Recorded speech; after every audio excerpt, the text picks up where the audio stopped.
You want to know what I've always wanted? A model train set. I think it was about 10 when my mum took me to my very first model train exhibition. Was my little 10-year-old brain blown? For that Christmas, I got a Santa Fe train set and a couple of little bits of scenery.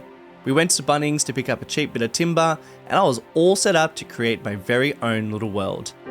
I spent the year chipping away, painting roads, making little houses, and as you can imagine, it looked like crap.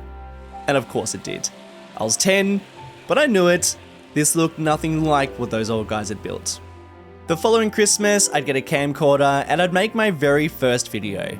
It was quite the action drama, starring some toy tanks and some action figures, though I would completely destroy my train set in the process. And was it worth it? Probably not. But the deed was done. My very first train set was no more. And to be honest, it's probably the only one I'll ever own. I really just don't see myself ever having enough space for my dream layout.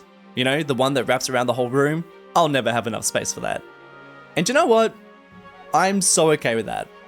Because I actually think that this might be better.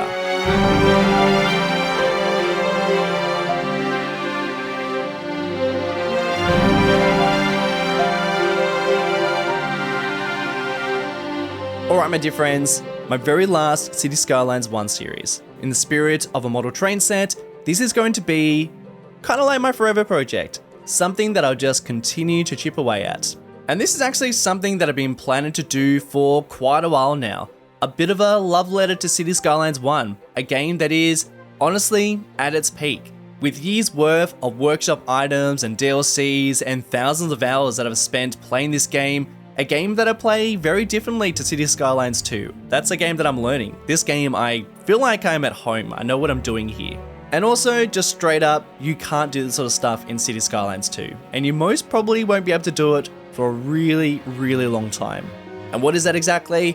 Well, I'm going to get into all the things that I'm going to be doing in this series. But first, I'm going to be chipping away at this map. This map I'm drawing in Procreate. The layout of my maps are always really important to me, but for this one in particular, I really wanted to get an idea of where certain aspects of the places I want to take inspiration from are going to sit and how they're all going to connect up. So I'm really trying hard to figure that out. And then I'll import this height map into Cities Skylines and I can work on it from there. But I'll talk more about all this a little bit later in this video, as well as a live play at the end where we dive in and just check out how things are starting to take shape and see if the scale's right, which is also really important. And we'll have a crack at just seeing how things are working. So that'll be at the end. Now, you might be wondering what the connection between model train sets and this series is going to be. The heart and focus of this map is going to be the layout of the train network. I think if I was ever going to own a model train set, I would have a lot of steam locomotives and I would have a time period that I would build it in. So that's also what we're going to be doing. Our series is going to be set in a very ambiguous 1960s, which is also commonly known as the end of steam, where steam locomotives were starting to be phased out by more modern diesel engines and electric engines, and I think it's going to give us a lot to play with. The 1960s is a time period that I've never built in before, so I think this is going to be a lot of fun and really interesting. It means that we can play with a lot of different types of engines. I'm really excited to use steam trains on my layout, but then also focusing more on train lines and less on roads and less on big cities. Yes, I'm not going to build anything in terms of a big city. This is very much going to be small towns, all very different from one another, connected up by a really interesting and unique rail network. So we've established that this series is going to be set in the 1960s. Where exactly? 1960s Australia. Yeah, I mean, how could I not? We have an insane amount of Australian assets on the Steam Workshop. I don't see how we're ever going to have this many assets on Paradox mods for Cities Skylines 2, at least not for years. This has been many years in the making, so I am so excited to be using this. And if you are an asset editor or creator and are interested in making some custom ones, please get in touch. We've had some absolutely awesome and really interesting networks.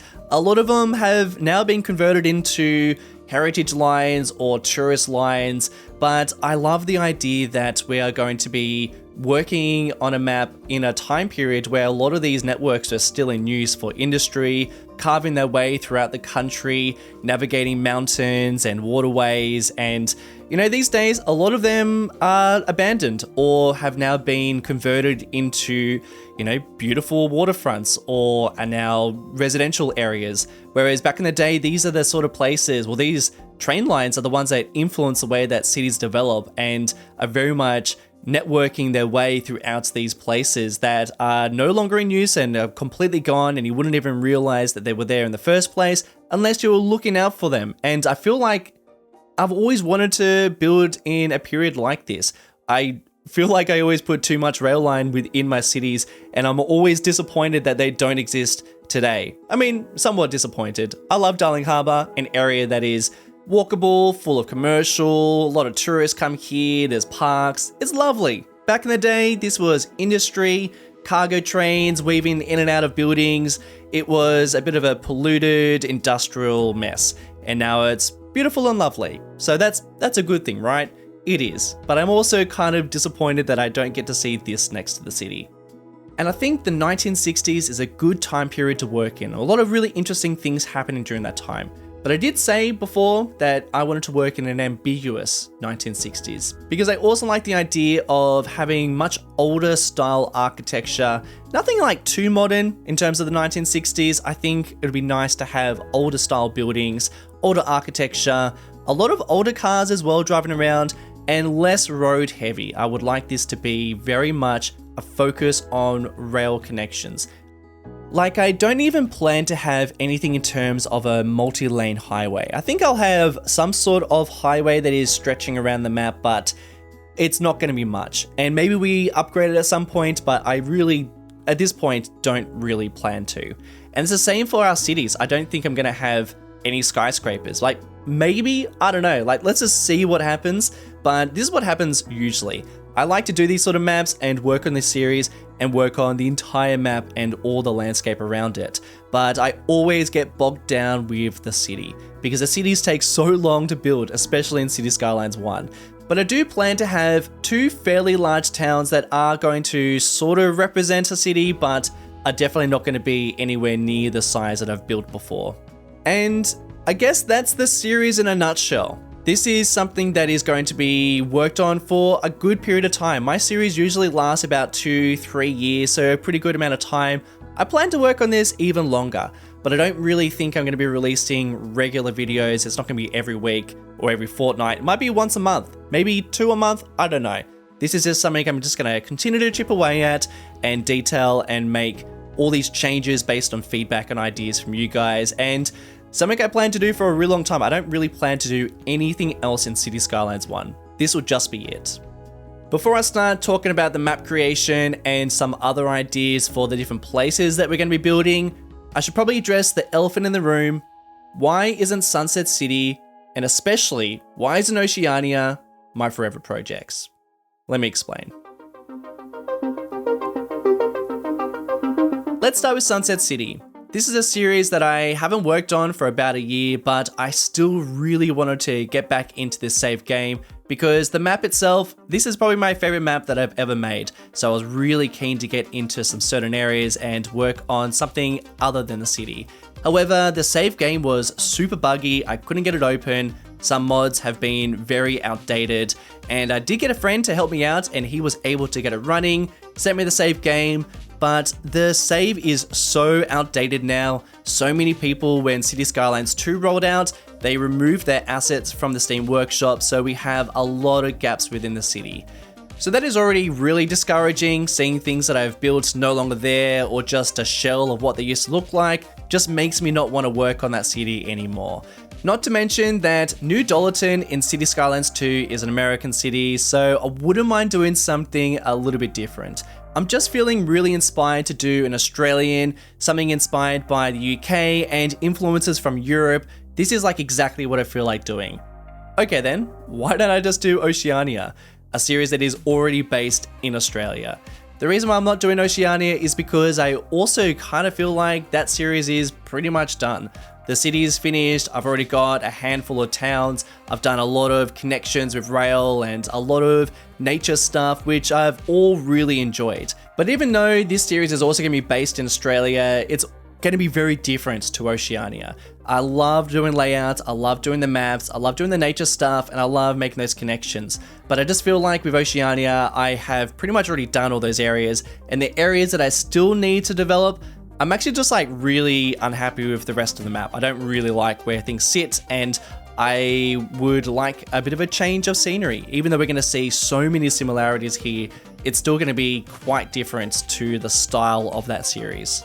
But then also, Oceania is also suffering from the same problem as Sunset City, a lot of missing assets and a lot of outdated mods. That is why Oceania and Sunset City are not my forever projects. For this series, I'm going to look into Skive and see if I can turn off auto updates or make it so that people can't just remove assets that I've already subscribed to. So I'm probably going to keep a whole bunch of local stuff, and even not having to switch between series is going to make a really big difference, because I would always have problems switching between Oceania and Sunset City, which all use completely different mods and assets. So I'm actually really keen just to have the assets that I need. I'll turn off anything in terms of auto updates for mods. I don't see Cities Skylines having any new DLCs or any new updates. But anyway, that is a fairly long explanation into what this series is going to be all about. I should probably start talking about this map, which I've been chipping away at. Let's start quickly at the very beginning. For most maps that I create for Cities Skylines, I do like to start in a drawing app. I use Procreate just to draw and figure out the general idea of the landscape. And when I get an idea of how the thing is going to generally take shape, I then like to use Terrain Party to import a height map, something of a reference for a real life place. For this one in particular, I did go down to Tasmania and I found quite a nice little island that I felt like captured a lot of the different aspects that I wanted to include in terms of the landscape, whole bunch of mountains, an idea of where a stream could go, a couple of ideas of where some cities could be. I say cities, but they are going to be like very large towns. I also wanted to include the height map of Newcastle, which is on the east coast of Australia. This is a place that I think this is where we're going to start. I think this is where our main town is going to sit, and a big chunk of the industry is going to sit down here. This will probably more reflect Newcastle 1920s, so very industrial, lots of rail lines, just steamboats rolling in, lots of steam trains. I think this is going to be a lot of fun, but I'll talk more about this in the live play. With the height map now imported, it was time just to smooth out some of the kinks, which definitely happens when you do import height maps. But with all that imported, it was time to start figuring out a bit of the coastline, which will probably be like the biggest feature of this map. I wanted it to reflect the east coast of Australia, particularly around Sydney and all the way up to Newcastle, and even down south like Kiama and Wollongong. There are some really nice little stretches of train line. So wanted to take inspiration from this whole coastline, but I have to admit, I think the landscape as a whole is going to reflect more Tasmania. Just massive mountains and some big chunks of forest. It's going to be a pretty dramatic landscape. So excited for this to unfold and get a good idea of where all these sort of aspects are going to sit. And it's also a lot to fit onto a map, including some sort of river. I wanted there to be a main stretch of river that's kind of cut through the entire map, or at least the entire island. Oh yeah, I forgot to mention, it's going to be an island, of course. I love islands, so here we are. But yeah, we've got a big stretch of river that's cutting through it. And this is really difficult because I wanted this to feel like a big river, but putting it onto an island makes it very difficult. I knew that I wanted it to end at our industrial town that was going to be surrounded by and sitting on a pretty large marshy and mangrovey network of rivers. I had a pretty good idea of that, but I didn't know where I was going to start. At first, I thought maybe it could lead to the largest mountains on the island, but that also felt a bit too abrupt and not very natural, even though it's kind of like where most rivers start. In the context of this island, it just didn't really work. So I decided just to connect it up to the other side of the ocean, I guess, whatever ocean this would be. And I feel like this works a little bit better. It also gives us a couple more options, which I do kind of like. Once I figured out the general landscape, it was time to start changing the ground color, which, I mean, I can't state this enough. A very, very important tool to have in Cities Skylines. Looking forward to something like this in Cities Skylines too. Although this isn't even perfect. I am using ground resources to change the color, which also isn't great. I mean, I don't love the fact that this is all oil or ore. You know, I would much prefer it if this was just me changing the general color of the ground, which is just so important for landscapes and map making. So I'm really hoping we get something like this, not just as a surface tool, which I do personally really like. I love the surface tool. I feel like it works really well, but I think it should be reserved for things like concrete or tiles, just inner city stuff, but not for beaches, not for snow, not for making drier landscapes. We need brushes for that. So hopefully that gets implemented at some point, but for now, Cities Skylines 1 still kind of reigns supreme for map making. It was then time to start figuring out the landscape around our Newcastle-inspired city, and most of the time when I build cities like this, or at least figure out the landscape inspired by real life places, I change it quite a lot. However, for this one, I actually wanted to stay pretty truthful to the source of inspiration. So I am creating headlands where headlands should sit, and I will be kind of incorporating a lot of the road network and also the train line from the 1900s.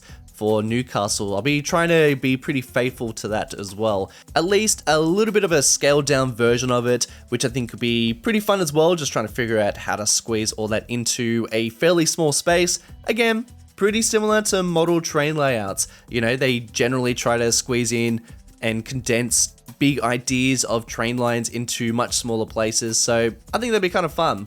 But this area is going to be really great to build in. I think we have a lot of great opportunities. We've got this really nice coastline that has a couple of beaches and some headlands, but then we've also got this network of rivers that I would like to have as a pretty big, like, swampy marshland and a lot of mangroves around here. It's going to be full of train lines and industry, and I'm hoping that a whole bunch of boats will be kind of going in and out of this network. So I think this will be really fun. But this whole mangrove area turned out really nice. I have a bit of a tendency to make a lot of marshlands within City Skylines. I just can't help myself. I feel like there's such interesting environments, and I always love trying to have the city and infrastructure and man-made things just kind of interact with these areas, because they are just very fascinating, very interesting places, and I think hard to drag networks around and to build amongst. So I kind of like this. I mean, I'm enjoying this area, and I feel like I'm going to come back down here and really detail it up and make this area look super interesting. You know, just this is just like the bare bones for now. But anyway, that's pretty much it for this time lapse. I'm going to dive in and we'll do a bit of a tour, and then we'll build some stuff, see if we've got the scale all right. So I recorded all of that about 3 weeks ago. It's been a little while since I've been back in Cities Skylines 1. I've been doing a lot of Cities Skylines 2 lately, and can I just say, I stand by this game being timeless. This looks so amazing. The trees, the colors, just everything. I feel like the balance of all of everything that's going on right now is just pretty perfect. Of course, a lot of mods, and there are going to be a lot of assets in this game, but I think that it's still great. It's still an awesome game, and I'm really pumped to be getting into this.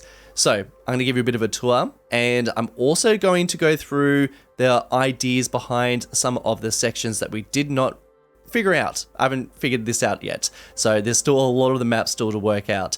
And I also want to have a little crack at building just something, just to see if I've got the scale right. Because there's nothing worse than working on something and then realizing that it doesn't work with the rest of the map. So I'm still going to figure all that out.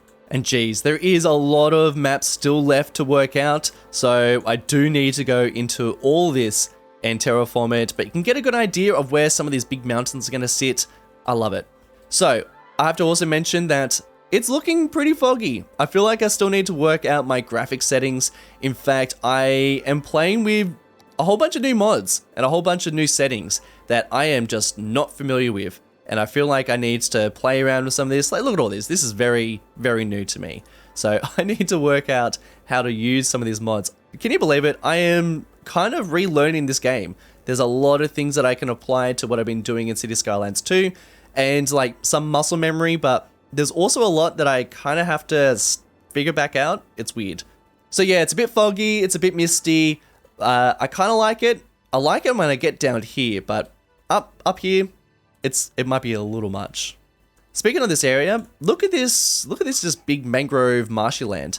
I love this. So I am planning on doing a lot down here. I'm going to be doing a lot of detailing and terraforming, and I think that even just at a glance, it looks pretty decent. So I'm pretty happy with all this, especially like this map theme that I've got going on. I've made it so the underneath the water that is like at shallow levels around here, it's a bit more muddy, so you can kind of see it poking through, and I like that. And I've gone pretty heavy with the trees. Speaking of trees, I mean, I just feel like I kind of have to. They make such a big difference, and I am just planning on just kind of amping up my detail game in this, because you really just can't do the level of detail in Cities Skylines 2 at the moment. So I'm kind of keen just to really detail up some of these areas. But to be honest, I feel like we could even go even more detailed in some areas. But all this area is inspired by the east coast of Australia, so lots of beaches, lots of headlands, lots of areas for towns, and lots of areas just for little pockets of industry, and maybe just some areas just to leave kind of nature focused, which I think is still going to be very nice. You know, don't even know if I'm going to be building anything out this way, but I do sort of like it. And geez, she's a hilly map. I mean, Australia is quite a hilly place. We do have a fair few mountains as well on the coastline. Obviously, we do have a lot of flatland in the middle of it, but there's a good portion of Australia that is just mountainous and hilly, and I think that this map is reflecting that as well. I think this river is going to play a fairly significant role within this series. We're going to have a bit of industry and farmland and a lot of connections throughout here, so I wanted it to be fairly prominent. And, you know, obviously it's probably not the most realistic looking river. A river like this probably wouldn't span exactly like this on an island, but, you know, I feel like you got to break the rules sometimes. And I think in terms of the series, I think this makes a lot more sense. But we've got a lot of rivers like this. I'm thinking like the Murray River could be a good source of inspiration, but I think that this will be a really nice spot just for some farmland and industry. And I'm still trying to figure out what it does in this section. We've got a lot of possibilities, but I think that'll be for another day. This mountain here, obviously a work in progress, but I want this to be a pretty prominent feature as well. I think it's going to be quite large and really be like the largest one around here. But obviously, we're going to have the largest mountains over on this side, which let's have a little look at this side of things.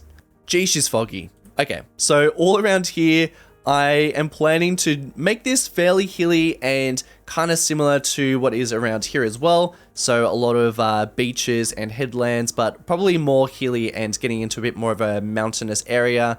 I feel like a lot of mountains meeting this waterway will be really interesting. A lot of places to take inspiration from within Australia. I'm thinking around Mooney, which is around Sydney, which would be another great area to take ideas from. But this area down here, this is where I'm thinking about building another town, another city that is going to be inspired by Hobart, but then also inspiration from Darling Harbour as well. Darling Harbour back in the day. So that's kind of like what this area is going to be like. And then if this is going to be inspired by Hobart, then all of up here is going to be incredibly mountainous. We're going to have the largest mountain that's going to sit up on this little section. This will be inspired by Cradle Mountain and all the mountain ridge down here and all that national park and all those highlands. I feel like it's just going to be really, really fun just to have just this big mountainous spot. And there's also like some really interesting train lines that are sit around here and used to work industry. Some of them narrow gauge and used to be used for logging, and some for coal. There's a couple of mines that sit up in an area like this, so I think it would be really interesting to try and navigate that and connect it up to ports and other sections of the map too. So still trying to figure out what on earth we're going to do with this. I mean, this is a bit of a strange section, so this will be a challenge, I think. A big challenge, but I'm keen for it. So that is the map in a nutshell. A lots to do still, but I think it's going to be super fun to all work out. Okay, with all that now explored, I need to figure out what is this going to look like. Oh, silly me. Far out. I told you it's been a while since I played this game. Oh, bah.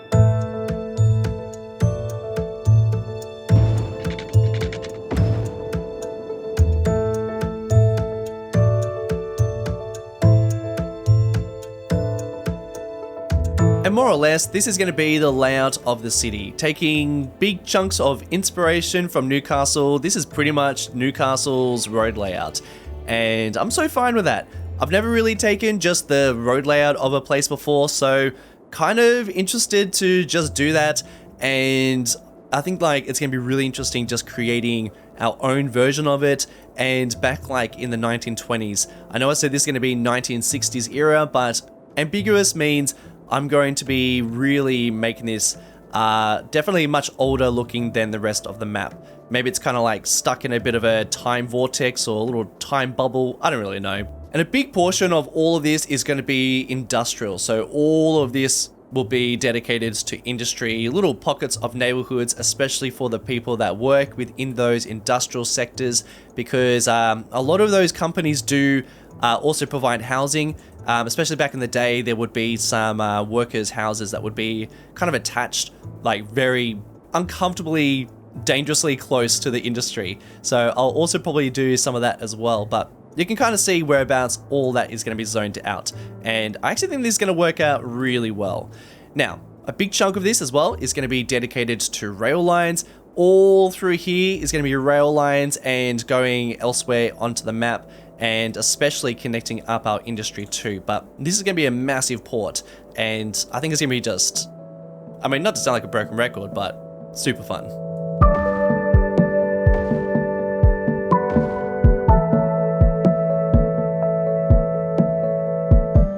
I tell you what, Cities Skylines 2 does a lot of things better, and that is not much fun. So just some simple services are now down because I want to zone all this up and just see what it looks like. But probably more importantly, I want to see what the steam trains look like in the game, because I haven't really seen what they look like at this stage. But then also I want to test out a couple of other mods. I am subscribed to No Vanilla Citizens, so I can only see just the accurate 1920 citizens walking around, which I have also grabbed a couple of packs of. And then also, I need to figure out what the vehicles are going to look like. I'm using advanced vehicle options, and look, all of these ones are already blanked out, which is fabulous. I didn't even do that. I guess I did previously, a long time ago, I guess. But look at all these. I'm going to be seeing all these driving around. Oh man, that's going to be lovely. Yes, and also, I have to consider, how are people going to get here? Because people don't just spawn in this game, you have to bring them in. And there is no road connections. There is only water around us. So what I'm gonna do, because I forgot to do this in map editor, I'm gonna get the ship path and ship with a P. I will have to make a custom one at some stage. This will do for now.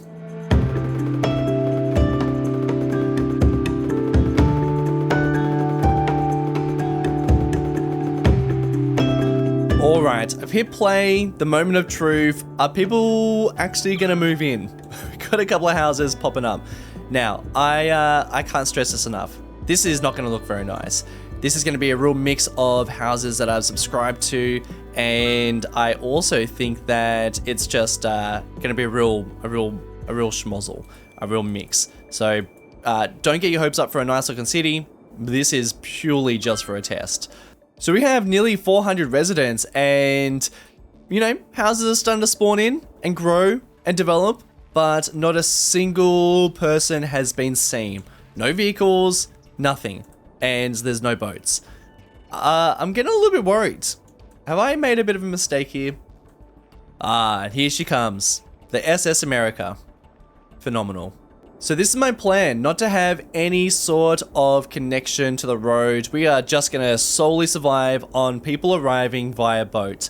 Very, very Australian of me. Oh, and look at these guys. This is so lovely. There is just a whole bunch of people just rocking up and they are ready to move on in and start their lives, and they all look truly fabulous. You guys look fabulous. But just one car. We've only got one car in our city so far. So, hey buddy, the streets are all yours. Nobody seems to have one. Alright, that's better. Some more cars. Fabulous. I'm gonna have to admit, I don't really want a huge amount of cars, but we're gonna have some, you know? Just build a whole bloody city. There's no cars. But we're not here for cars, we're here for trains. So, I just want to see how these steam trains look.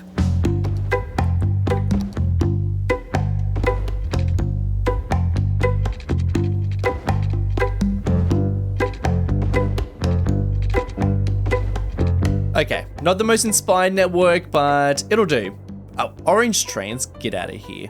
Let's switch these up and see the sort of ones that I have subscribed to, because oh man, I grabbed a whole bunch. So, I'm just gonna go through and select a couple of different ones, and I just wanna see how they all look. Actually, before I even do that, look, you can already see the steam coming out of that. Wonderful. Look at this building. I think this might be our main train station. I know it's different to Newcastle, but far out, this is nice.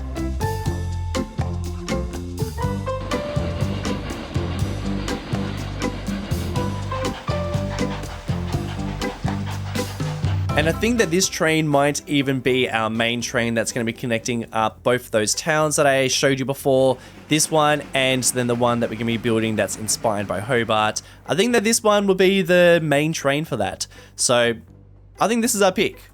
But I really can't have Milwaukee Road written on the side of this. So again, this is like the third time. If you are an asset editor and you are interested in getting involved and creating some sort of custom liveries for this series, please get in touch because I am definitely going to need something. Did you hear the sound that one made? Oh. Building variations. Oh, this game is so good. But my friends, I'm going to leave it at that. Thank you all so much for tuning in to the very first episode of this brand new series. I'm of course very excited for it, and I do hope you guys are too. Before I give my shout outs to my beloved patrons for making videos like this possible, I do want to give a big shout out to Will James Railways. He's an Australian YouTuber who does really great coverage of all things model railways in Australia, so give him a look if you are interested in checking out more videos like that. I'll be referencing a lot of his videos throughout this series. But to my beloved patrons, thank you so much for making videos like this possible. Tony Perrick, Chico, Valeria, Brett Forry, Terry Groff, Nami Khan, Justin Alonso, and AAA. Big shout out to those guys, and thank you all so much for watching, and I'll catch you in the next one. See ya.